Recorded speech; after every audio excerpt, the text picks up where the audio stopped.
한국공인회계사회가 추천하는 각 분야 전문 공인회계사들이 전해드립니다. 세금 줄여주는 솔루션 코너 절세미녀 시즌2. 오늘은 연말정산과 관련한 절세 정보를 알아보겠습니다. 네, 김우택 회계사입니다. 어서 오세요. 안녕하십니까. 안녕하십니까. 세무실무 교육 전문가 김우택 회계사입니다. 네. 자, 오늘 연말정산과 관련한 첫 시간인데요. 먼저 주제부터 함께 확인해 보도록 하죠. 이들이 뭐해? 또 공연 보려고? 너무 비싼 취미 아니야? 어머, 그런 말 마세요. 공연 보고 세금도 챙기고 일석이조인걸요? 그게 무슨 소리야? 모르셨어요? 올해부터 세법이 다 바뀌었잖아요. 연말정산할 때 공연 본 것도 다 도움이 된대요. 아, 맞다. 김 대리님 독서광이잖아요. 그것도 혜택이 있을걸요? 진짜? 올해부터 뭐가 바뀌는 게 많은 거야? 난 작년에 했던 거 보고 그냥 똑같이 준비했는데. 안 돼요. 우리같이 연봉 적은 직장인들은 한 푼이라도 더 챙겨야죠. 중소기업에 다니는 직장인들한테 혜택이나 많이 좀 줬으면 좋겠네. 난 20대가 아니라 소득세 감면도 못 받는데 이 대리는 좋겠다. 아, 잠깐만요. 김 대리님 올해 33인가요? 김 대리님도 아마 소득세 감면 받을 수 있을걸요? 네, 이맘때가 되면 직장인들의 가장 큰 관심사가 아닐까 싶습니다. 연말정산. 한 푼이라도 더 돌려받고 그렇죠. 싶은 게 당연한 마음인데 사실 할 때마다 매번 헷갈리는 것도 맞는 것 같습니다. 그리고 웹툰에서 보셨지만 공연을 많이 본다거나 독서를 많이 하는 게 연말정산에 도움이 된다? 사실 좀 당황스럽기도 한데 회계사님, 이게 무슨 말입니까? 네, 매년 세법이 개정되다 보니까 네. 매년 공제되는 항목들도 바뀌는데요.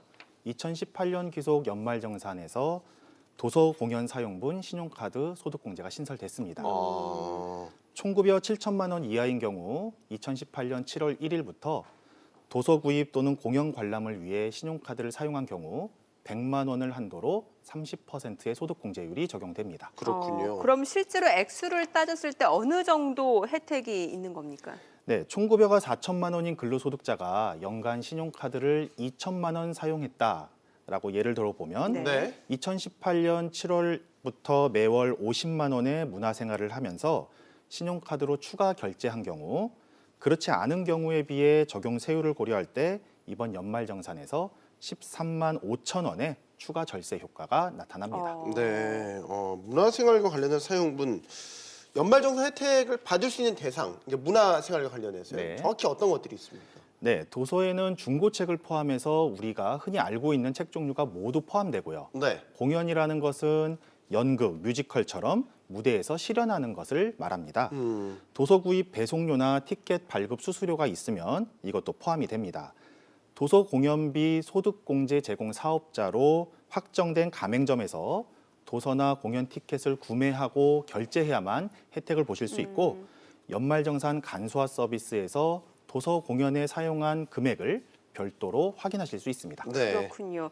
또 연말정산 관련해서 새로 바뀐 부분 가운데 꼭 챙길 사항이 있다면 뭐가 있을까요? 네, 중증 환자의 의료비 부담 완화를 위해 이번 연말정산부터 건강보험 산정 특례자에 대한 의료비도 한도 적용 없이 공제를 받을 수 있습니다. 네. 네, 대상자는 중증 질환, 희귀 난치성 질환 또는 결핵으로 진단받아 건강보험 산정 특례자로 등록되거나 재등록된 분입니다.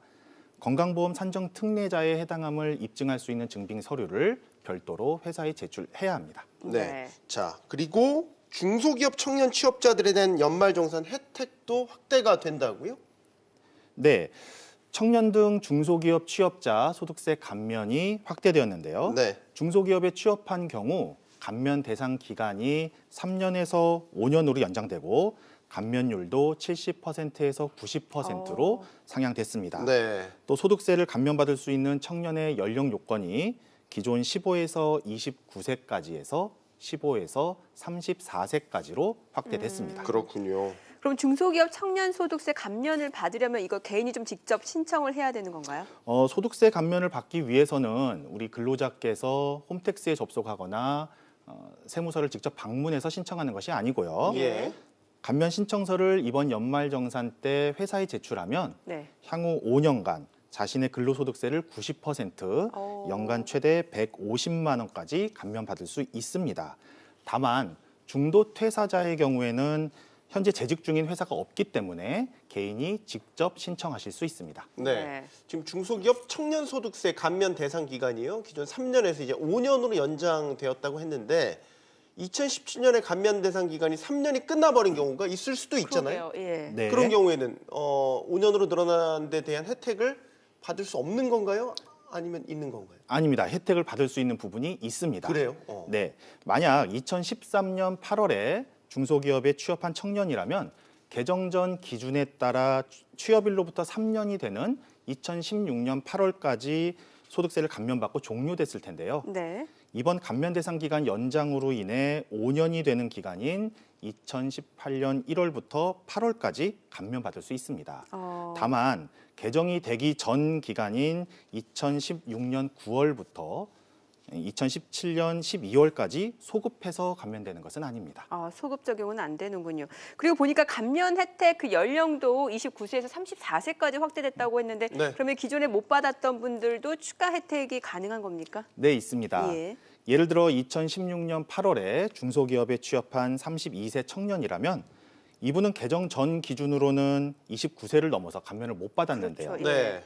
개정 법규를 적용하면 취업 당시 34세 미만이어서 5년이 종료되는 연도인 2018년 1월부터 2021년 8월까지 소득세 감면 혜택을 볼 수 있습니다. 네. 여러 가지 혜택이 많이 늘어났다는 걸 알 수가 있군요. 자, 마지막으로요. 연말정산 관련해서 오늘의 절세 전략 간략하게 정리를 해주시죠. 네, 오늘 소개해드린 2018년 기속 연말정산 중 새롭게 바뀐 내용 눈여겨볼 사항은요. 첫째, 도서 구입, 공연 관람 등 문화생활을 즐긴다면 신용카드를 쓰고 소득공제 혜택을 챙기시고요. 네. 둘째, 건강보험 산정 특례자를 위한 지출한 의료비도 한도 제한 없이 의료비 세액공제를 받으세요.